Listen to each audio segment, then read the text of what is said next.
What you been doing? I went to Ruler Live, once known as Ruler Classic, in London for the day on Thursday. Why did they change the name? I don't know. That's an odd question. No, it's not. It's a valid question. Because they just highlighted that they changed the name. I want to know why. I will take a guess at it's because they have live famous people talking. They've always had that. I know. And thus they've made the name more appropriate for that. Perhaps. More appealing. So Ruler Live, as it's now known, is a bike show in London, which happens every single year, technically sponsored, I guess, by the publication Ruler magazine. And they have famous people talking on their stage. They have loads of industry and bike stuff. And usually they'll have something that's like outrageously expensive or outrageously fancy or new tech and fancy things that are coming through. It's a bike show of like fancy stuff. Did you say that's fair? Yeah, I think that's fair. Yeah. Did they have very expensive stuff this time? I missed it, and I had a bit of FOMO, but not that much because I've done it a few times. The two significant things I would say from this show were one, Lotus have made an e-bike that costs £20,000 and is based on their track bike with weird fins and things and all over the place. I had a chat with them. They claim they've taken my details and they're going to loan us one of 136 bikes in the world, hopefully in the new year, so we can have a little play around with it for a video. Yes, please, Lotus. Yes, please, Lotus. Lotus, if you are listening, which you definitely are not, please make sure this happens. You have my details. And the other thing is a £50,000 bike. Oh, we get that one as well? No, I was too scared to talk to What him. one's that? £50,000, Francis, for a bike. That'll be one of those weird prototype, like McLaren do one, and it's just, they're not really bikes.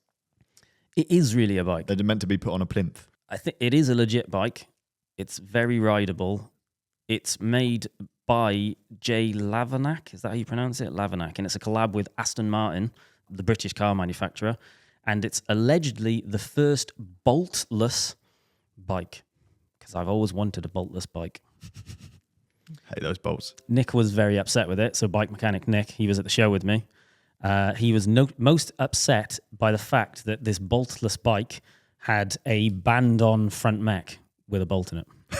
So it's not even a boltless bike. It's not a boltless bike. They failed. It's nearly a boltless bike. I don't want that one anymore. I only want the Lotus one. But I don't understand. Why didn't they just do it one by? Yeah. Or even use like a classified hub or something like that, so it's technically two by. Yeah. And then it's boltless. Legit boltless, rather than 50 grand for an almost boltless bike. I don't have any particular exciting, interesting about 3D printed titanium lugs. I feel like we're going to see a lot of this coming from bike brands over the next couple of years. 3D printed bike bits. Can they do 3D printed carbon? Do you know? I don't know. I would have thought so. Haven't Ribble just released a 3D printed titanium bike or something? I believe so, yes. I don't think it was at the show. I think it's not officially launched yet, but they've kind of like teased it. You can 3D print carbon. I remember asking the question to our friend Rob, the carbon expert. He does carbon bike repairs. I think the biggest company in the UK who do it. And I remember asking him if you could 3D print a whole frame. 3D print a hole? A hole? Like a hole in the floor. Can you 3D vacuum. print one? A black hole. We'll just destroy the world by 3D printing a hole. 3D printing a whole frame, a whole bike frame. Because then you could specify exactly how thick the carbon is and all that. And there was a reason that I can't remember as to why not. You shouldn't. Okay. Well, you can 3D print titanium. Yes. And I think we are going to see, obviously there's already saddles that are 3D printed, helmets maybe, or bits of helmets that are 3D printed. Actually, yeah, you had a 3D printed helmet, didn't you? Yeah. From Lucy's thing. Yeah, still got it. So helmets are 3D printed, saddles I've seen 3D printed, titanium lugs 3D printed, and I think I think this is going to be the next cycling revolution is 3D printing stuff. Yeah. Rob Quirk uses it a lot. We have a frame builder friend who makes beautiful steel bikes, and he often 3D prints the joints, the lugs, yeah. And then he attaches normal tubes in between. Yep. And it makes it custom, makes it feel. It's exciting to see that on on the website, isn't it? 3D printed. Ooh.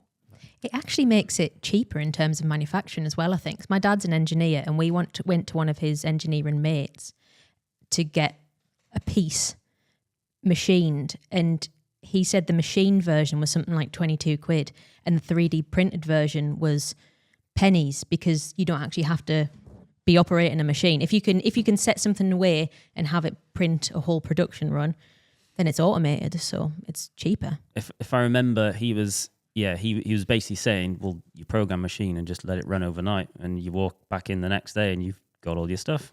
So presumably this will be marketed as a premium bespoke product, but it's actually potentially cheaper to manufacture. It sounds so good. Innovation. I can't believe you haven't mentioned the most exciting thing about Ruler Classic, which you've said to us about 1,000 times since you got back. What, my new best mate? Your new best friend, whose name, I call him Perry. Yeah, he's known as Perry. What's his real name? Peredur ap Gwynedd. Whatever Jimmy just said. That guy is the commentator for Tour de France in Welsh language. And also the guitarist for Pendulum. the drum and bass band of many years. I would like there to have been a moment there where we rock out and we drop some Pendulum in, but we don't have the rights to be able to do that. Oh, we do. They're on Licked.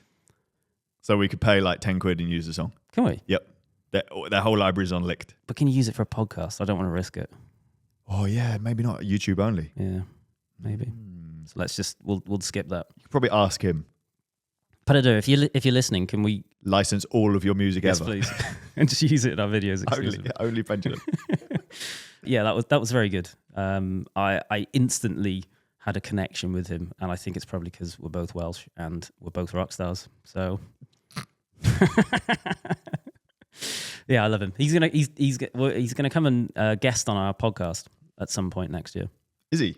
Mm-hmm. Is he going to replace you or me or Emily? Well, preferably you, because I get on with him better than you. You just love it. You and your best With us both being rock stars, we just get on, and Welsh,